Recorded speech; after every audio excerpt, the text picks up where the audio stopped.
very happy to have Ning Ning come here first to Tel Aviv and Israel, and second to this podcast. I do think that we chose one of the hardest subjects there is, which is about what makes successful M&A, and I'm very excited actually to do it with you, Ning Ning, as we've both, I think, been through it together. But first things first, introduce yourself. Okay, I'm Ning Ning Yu. In Taboola, I run the R&D in the LA and Taiwan office, and I report to Aviv, and I have been here 8.5 years. So we are actually the first acquisition done by Taboola. Correct. Where do you live in LA? I live in a place called Pasadena. It's an old neighborhood, and every year have this beautiful Rose Parade globally, and it's a beautiful place in LA. They're very different. It's not the typical LA you know about. Yeah. So I miss Pasadena, I have to say. We could touch upon it actually later. Yeah. So I think I'm very excited and happy to do it, and I do think one of the reasons is because you, myself, the rest of the people in Taboola, and in the previous Perfect Market. I think Perfect Market acquisition is actually a prime example of a very successful acquisition. And when looking into many factors, like how many people stayed from the original team, which I think is really the majority. Yeah, majority, yes. And I think you running such an ambitious organization, and Steve, our CFO, and then others, James, all came from Perfect Market. Perfect Market. And what I thought is not everyone even know about the story about how it happened and how it was from both our sides. So maybe we can start off with that. Absolutely. I want to hear your story for sure. Yeah. Okay, so I can start. So I was, I think we were 20 in the R&D, or maybe a bit more in the entire company, maybe 30 or a couple of dozen. I don't entirely remember. It was in our previous offices. Yes, I remember that tiny one. Yeah. Exactly, and Lior and Eldad sat in a room, and they called me in, and it was Aviv, what would you think about acquiring a company? And I was okay, I have no idea what it means, and we have a couple of days to send them the questions for due diligence. So I did what any other person would do, and I went to Google. And we searched, and I searched for the question that you do for due diligence, and then we produced I think an 80 question document. Right. And I showed it to Eldad and Lior, and they laughed at me, saying it's too much, too many questions. Are you crazy? But what can we do? It's we have to send it out. So we sent it out to Ning Ning and team, and I think it was really the day that we actually also booked the flight to come to LA and meet you guys. And when we landed in LA, it was a day after we sent the questions. We were blown, Lior and myself were amazed that we got a document. All the questions were answers. Everything was documented. We were talking to each other at the hotel. We called each other. That we were amazed, how did you manage to pull it off? And that was my first experience about actually getting something from you and your team, and we were already mind blown with that. So that was how I got my experience of the acquisition, and coming and meeting someone who's so experienced, and I had almost no experience, and how you treat us was also amazing. That's a very good story. That was from your end. My end say, wow, those people are very professional. They know what they're doing, and they ask all the right questions. And so I feel if there is a competition going on, we need to showcase that we know what we're doing. Of course, have us try to tell you what our current stage and what we have is easy, because, we are a typical company, document well, and the reason is we're so tiny. So we need to keep the information in the places so the multiple people can work on it. So I think it's a really easy fit. And also at the time we give you guys a lot of respect, can come up with so many questions. Yeah. So you see, it's all marketing. That's what you're saying, Ning Ning. And so that was how I remember it. And coming back, I think to our topic about what we think are I think the key subject that if you make I think good with them, then probably it will be a successful M&A. And when talking, also preparing a bit to this talk, I think both of us immediately said things about people and culture. Absolutely, yeah. And I'm curious about your take about that in general, and also specifically from your experience for the organization. I think the culture is a huge thing, right? But we joined the Taboola because I think we have a common mission. Okay, if people really believe in what the problem we're trying to solve, it's easy because you wake up, feel like you're not only try to just earning a salary, but you will also try to solve some big problems.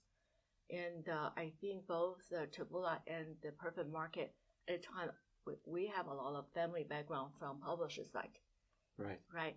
And we understand that in industry, if they want to last anything, we need to do something about it. So I think a common mission and belief is number one. But I think the most... That's very interesting because we didn't, in me remembering the visit at least, we didn't focus on that. We did not. But we do each other very well, right? We understand all the brothers reporters. Correct. For example. So we have good sense that, those are the people really coming from a background, they want to do something about this industry. I think that's why every day we wake up, that's still very important. And the second thing is, I agree with you, is the culture. I think that because at the beginning, I don't know what that really means. But now I do. Is a company continue our learning and evolving. Okay, we grow together. We are not stay 8 years ago, Taboola is not a company like now. We still are evolving together, learning the new process, the new markets, and hungry. I think that curiosity make a huge differences. And when I'm working with all the executives, I think most of the people like to read. You love to read. So every time I came to tell me I give you a book, feel like I'm reading you well. So all the Leo don't feel we're good enough. The first thing I got is a book from Amazon. Say you need to read a book. And reading tell the people say they want to learn, they want to grow, and they want to pivot, and they continue or not behind. They be practically trying to managing what's a difficulty ahead of us. And that's why we grow together. You're not the V 8 years ago. You have become a very good partner and manager. Me too. And 8 years ago, I think I was very good because this is not my first startup. I have been through many. I thought I'm very good. But I also personally grow because of Taboola. And you ask the question, why Taboola people, they're Perfect Market, a lot of people still here. I think that's the reason. Because the people stay is they want to learn, they continue to grow as a person, also with the company. And would you think it's so because it's so many years, and so would you think it's something that it's like innate of the team that you can even find out before the acquisition, or it's something that actually somehow your team became a bit more like Taboola's became a bit more like Perfect, especially the R&D because it was mostly an engineering force. Like how do you see that kind of from a culture perspective? I think you're absolutely right. Perfect Market used to be an American company. American culture, I think forced us to open up, to become respect other cultures, a different way of doing things. And I think Taboola is also do the same thing. Like every time I come here, everyone's very cautiously speaking English. Very cautiously respect our time zone and our communication. We're not that good at that, Ning Ning, come on. But at least, when you say I need this, people actually will be alert and do it. Like I just been here 3 days, right? I see the people changing because I was in the room. Yeah. All right. And by the way, do you have any funny stories that you can share about culture or people from an acquisition perspective? I have my own a bit, but let's start with you. Yeah, I when you measure the people, right? you are what you eat, for example, right? I remember when you guys come over to do due diligence. We went through the whole day until like 7 p.m., right? I said, well, I finally get rid of those Israeli so I can go back to work. And I was chopping on my keyboard. I found Leo just standing right beside to me. He said, Ning, I want to go to this restaurant to eat. I remember that. I said, oh, I think you have no idea. LA is very big. You have to drive far away. Number one. I didn't know that. I didn't know that it was a dim sum restaurant. Yes. So I said, okay. At least the person like to eat. It's okay with me. Also, you like to eat Chinese food. He's very open-minded. Okay, so we draw all the way, and there's a long lines waiting. I say, Leo, it will take a while to get it. He said, don't worry about it. If there's a long line, the food must be very fresh. Okay, so we're getting about 8:30, 8:45. So we're sitting in a round table. Leo basically ordered everything on the menus. Remember? Right. Every dishes. And he tried everything. The only thing he didn't like is dessert. So my impression is this person like to eat, open-minded, want to take the risk, and you're who you are. And if you can enjoy that, because everyone say Israeli only eat kosher food, have all limitations. What I see is very different. So this is a very buy-in for my culture, right? Also American culture. We are very inclusive. So I feel this is a good start. I think this is something. And which is proven that every time I come here, people are very adventurous. I think that's I don't think I'm adventurous, but okay. So from my end, I remember something which we like, I think, to culture. So when we came and visited the first time, I was mostly in New York when I was in the US, and then I was in LA, only in the downtown area. And when I came to Pasadena, and I was like thinking, what a bit of a remote place. That's what I thought. That it was so boring. And what can I do here? We're like in a hotel, and we're looking for something to eat, and I was like, and then I remember the first time that I was used to jaywalking in New York and in Tel Aviv, that it's common. $395. Exactly. Jaywalking. And I was walking and was about to jaywalk, and he like grabbed my hand and like $350. I'm like, for jaywalking? Does anyone care? I said, yes, it's California. You have to be very, very aware that jaywalking is you get a fine. Like, okay, so this is something I know now, and so that was something. And also I agree with everything you said, and also about, I think, the culture and the respect that I think at that time I think both parties did, despite the fact of Lior and Eldad leaving us for like 2 days because they went and ate or whatnot. But I think that was also key, of course, to hear how you spoke about your system and how we spoke about our systems. Oh, yes. And I think that was also part of it. Which I think takes me maybe to like a second, I would say, topic or category that I think if you do it right, not that we did it right all the time, is I think how do you go about in terms of when you look into the technological and product, I would say, synergies.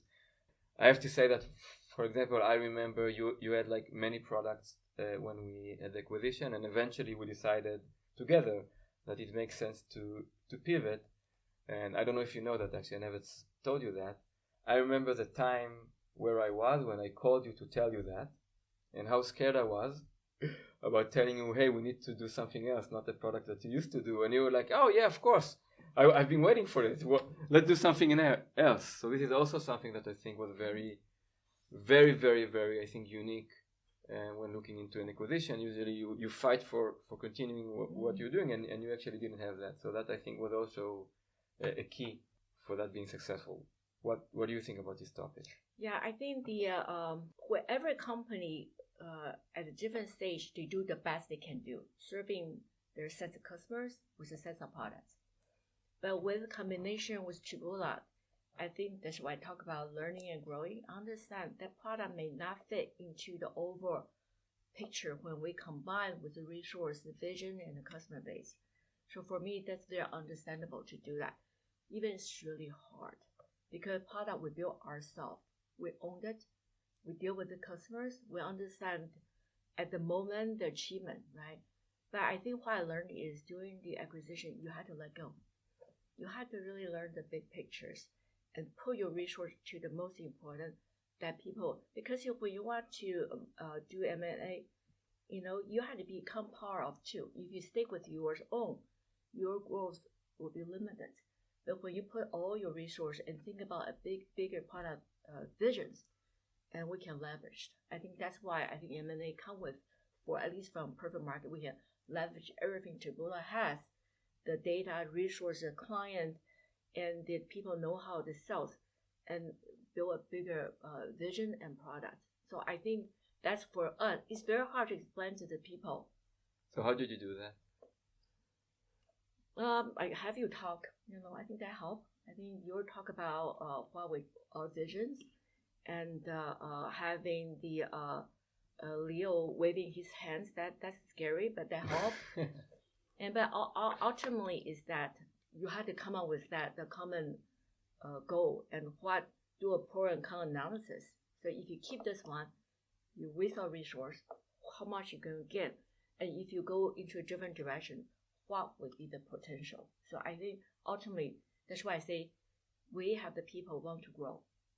They are much hungry, want to be bigger, and if we all are not thinking about our own interest, think about a common goal. I think that's why we saw people stay, because we continue to communicate that visions, and that's really helpful.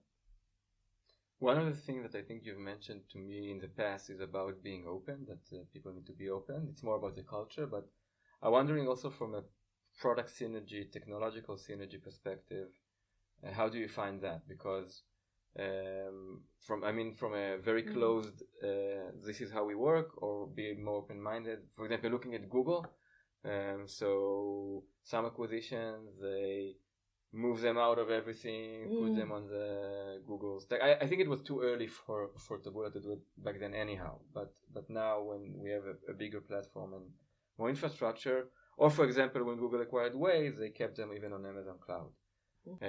So in my head it's like it also relates to how open and how value driven you can be, but I'm not sure how you see in your perspective. I still remember, for example, someone, I don't remember who it was, did something in MongoDB, and I was like, I just told him like, we usually use MySQL, and then you told him go and use MySQL, and then I told him, but I didn't say that you have to do that. I was just saying. So how do you look at that? Because you did manage to, I think, do both.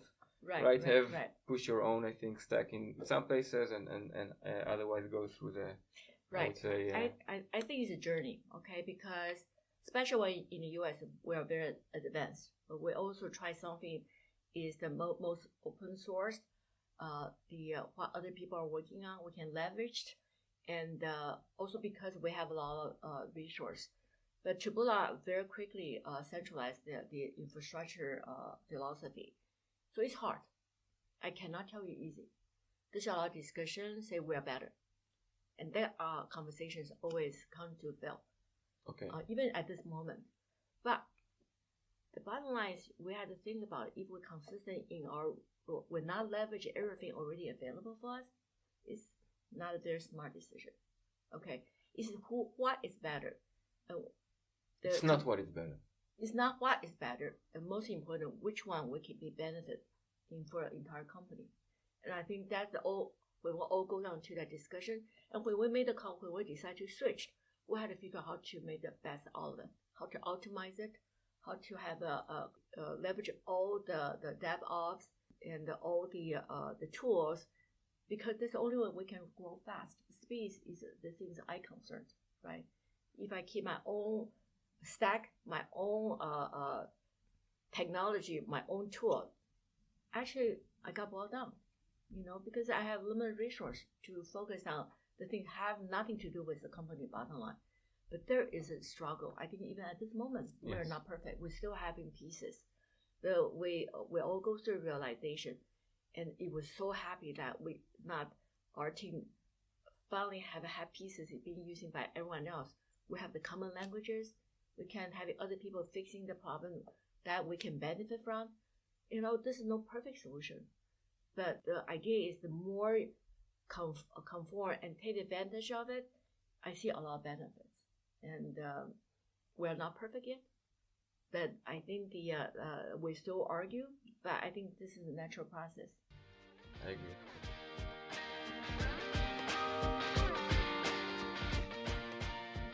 So geo differences. Okay.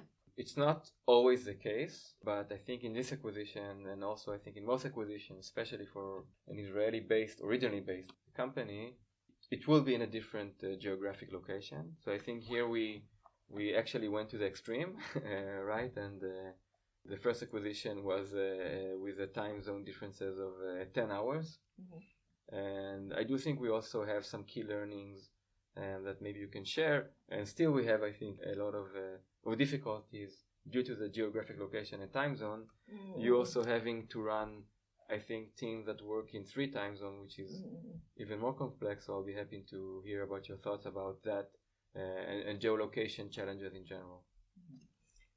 So I think that 8.5 years ago, I think you were naive to acquire a company 10 hours differences. I was naive. Okay, think that what's the problem, right? I think we went through a cycle. At the beginning, I still remember, we didn't know my time frame, so he always sent me the text message at 3 a.m. my time, saying, "Ning Ning, are you there?" Well, I think we learned. Okay, we definitely at the beginning we try to do projects independently, but really not leveraging, and then we start trying to do joint projects. And we definitely deal with the time zone, early morning, late night, and people are exhausted. Yeah. And I think we're in the next phases is we figure out certain project we can 100% own. So and some project, if we having a joint force, we make sure that they work on each individual pieces, and we have a very clear the team try to collaborate the right APIs, right interfaces, so we can do not have to talk constantly. We can figure out the agreement, go back to work, and do integrations. So we actually evolved.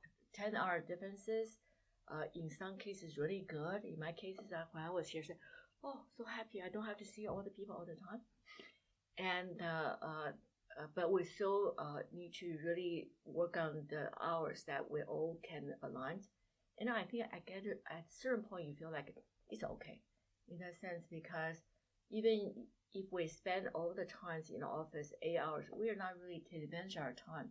I think it all goes down to how we're managing our time management, make it effectively, and balance for our life and the home is a good thing. Like I currently working with a product manager in Tel Aviv, and she's a mother of 3. The best time she can work is almost very late night, put kids off, and it's perfect for us because that's early in the morning. Yeah. So we actually really do that. I would say sacrifice, adjustment, try to make the communication to the point that we all feel workable. Yeah, it did take us a long time, I think, to get to this kind of recipe. Mm-hmm. I actually don't have a lot to add, so if I'll try to sum up like your tip around it. So especially if you have a huge time difference, which makes it much harder. I think, for example, us in Taiwan, as an example, is easier, as we are also see. So you're basically saying if you can do something that would have an ownership in one site, okay, it could be, of course, part of a bigger initiative, but this is what you should try. If you have to, because it's a big initiative, somehow collaborate between teams, try and make sure that you have it more structured and more formalized using APIs or whatnot. And that's it, right? That's basically how we realized on trying to take advantage. There is something that you did, and of course the time zone is try to take advantage actually sometimes of this time zone as your example. There is actually one thing that you didn't note, which I do think really helped, at least you and I, but also the teams, and it's still helping, and of course it's exhausting, so you should do it, is actually, I think we did spend a lot of time talking and trying to improve communications. Absolutely, yes. And usually it's like a buzzword, right? And everyone say, yeah, we should communicate more, but I do think that We saw that when we did it more between the team, then it was better. When we did it less, then it was less good in terms. And sometimes you need even to a bit force it. And I wonder your take about this like specific subject that you didn't raise as part of the geolocation concern. Yeah, right. I think the engineers is not a species of communication.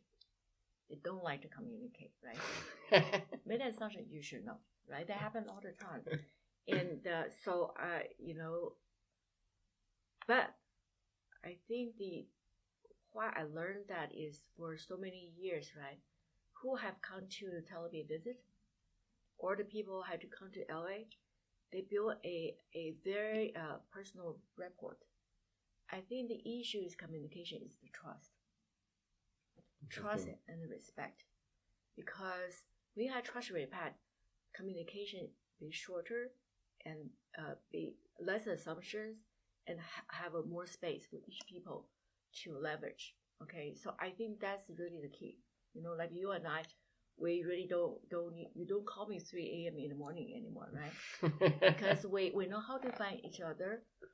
We can wait. We have more patience. So I still encouraging that because at the end become very much productive relationship. Yeah. Right, I totally agree. We do need to move to the summary, but before the summary, we try to do it every time. Only the one time we did that podcast beforehand, and that's like a quick round of questions to get to know our guest. Okay. All right. So, what music do you like to listen to? Well, music. I like the classical music. Actually, I was taking the Shen and the Jonathan to one of the classical concert by Dudovell, who's leaving LA, Phil to New York. So we're in the office next to LA, the Disney concert hall. We never visit, so I said, well, we need to go together. By the way, LA team is a classical music lovers. Like Shen and Jonathan, they actually practice violin together. Really? Yes. Oh wow! Mm-hmm. So they should send like a recording. They're not that good yet. All right. There you go, yeah. All right. Next, what was the first piece of code you ever wrote yourself? What, in Taboola? Doesn't matter. I graduated from UCLA, work on the communication software, right? So my first write code is building this wireless switch. This what?